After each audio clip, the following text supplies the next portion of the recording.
आपका बहुत बड़ा इम्तिहान इस समय कर्नाटक में होने जा रहा है। बहुत बड़ी उसमें मोदी जी की रैली भी है और मोदी जी ने आज रेडियो में, क्योंकि भारत के इतिहास में वो पहले प्रधानमंत्री हैं जिन्होंने रेडियो पर इतने लंबे एपिसोड्स किए हैं, सेंचुरी लगाई है। सचिन तेंदुलकर को हम लोग अक्सर इस नाम से जानते थे।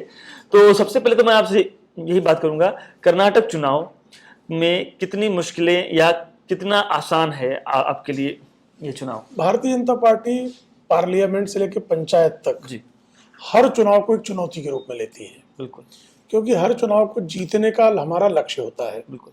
और जब लोकतांत्रिक व्यवस्था में जब आप जनता का जनादेश प्राप्त करेंगे तभी आप जनता के कल्याणकारी योजनाओं के संचालन का अधिकार आपको प्राप्त होता है। ऐसे में आदरणीय प्रधानमंत्री जी ने सन 2002 से लेकर 2023 तक उनके नेतृत्व में, जहां भी, जैसे गुजरात में विधानसभा चुनाव का जब भी नेतृत्व करते रहे, स्थानीय निकाय के चुनाव का नेतृत्व करते रहे, मुख्यमंत्री के रूप में गुजरात के लोकसभा चुनाव का नेतृत्व करते रहे, कालांतर में प्रधानमंत्री पद के प्रत्याशी बनने के बाद लोकसभा चुनाव का 2014 में नेतृत्व किया और पहली बार किसी गैर कांग्रेसी अकेले दल को बहुमत का आंकड़ा उनके नेतृत्व में मिला। बिल्कुल बिल्कुल।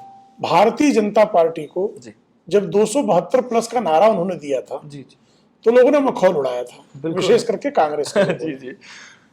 और ये किसी ने कल्पना भी नहीं की थी कि आदरणीय नरेंद्र मोदी जी के मुकाबले में कांग्रेस 206 सीटों से सिमट कर 54 सीटों पर चली जाएगी। ये किसी ने कल्पना नहीं की थी, किसी चुनावी विशेषज्ञ ने भी इस तरह की भविष्यवाणी नहीं की थी, किसी एग्जिट पोल में भी इस तरह का आंकड़ा नहीं आया था। ठीक है।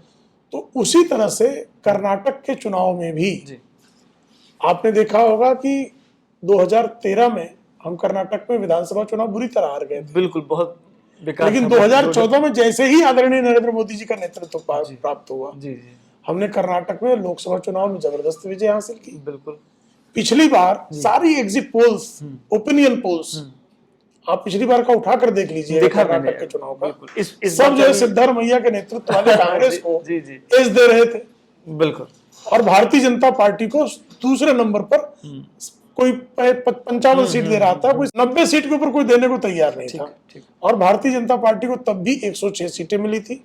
और कालांतर में जो भारतीय जनता पार्टी में शामिल हुए उन सबको भी जनता ने चुनकर फिर विधानसभा में भेजा वहां। सर अभी जो तो उसी तरह की स्थिति इस बार भी होगी। ठीक है सर, मैं थोड़ा सा इसमें पूछ लूं, अभी एक दो रिपोर्ट्स भी आई हैं, जैसे आप भी देखते रहते हैं, आप राष्ट्रीय प्रवक्ता हैं, अक्सर आप डिबेट में भी बैठते रहते हैं, सी वोटर है या अलग अलग, वो लोग बता रहे हैं थोड़ा सा अप डाउन है, तो आपको भी लगता है ऐसा कुछ? देखिए वह तो वो इसलिए तो पिछली बार मैंने आपको जिक्र किया नहीं, बट आप मुझे बताइए, आप ध्यान कीजिए, 2014 के चुनाव में कोई भारतीय जनता पार्टी को स्पष्ट बहुमत दे रहा था, छोड़ दीजिए 2019। बिल्कुल। 2019 के चुनाव में जब उत्तर प्रदेश में, जहां हम बैठे हैं, जब यहाँ पर समाजवादी पार्टी और बहुजन समाज पार्टी और राष्ट्रीय लोकदल का गठबंधन हो गया और टैक्टिकली उनका गठबंधन कांग्रेस के साथ भी था, क्योंकि अमेठी और रायबरेली की सीटें जो है उस गठबंधन ने कांग्रेस के लिए छोड़ दी थी, तो टैक्टिकल गठबंधन था। उसके बाद कोई कही नहीं तक भारतीय जनता पार्टी जो है वो इतनी सीटें जीतेगी। 64 सीटें जीती। रामपुर और आजमगढ़ भारतीय जनता पार्टी उपचुनाव जीतेगी, किसी चुनावी विशेषज्ञ ने स्वप्न में भी नहीं सोचा था। लेकिन परिस्थितियां ऐसी बन गई। तो ये आदरणीय नरेंद्र मोदी जी के नेतृत्व में पहली बार ऐसा हुआ है कि जनता सरकार में हिस्सेदार है। ठीक। इसके कारण चुनावी विशेषज्ञ, सर्वे एजेंसियां, वो जो है जनता का जो मूड है उसको भांपने में बारंबार विफल हो रही है, इस बार भी होगी।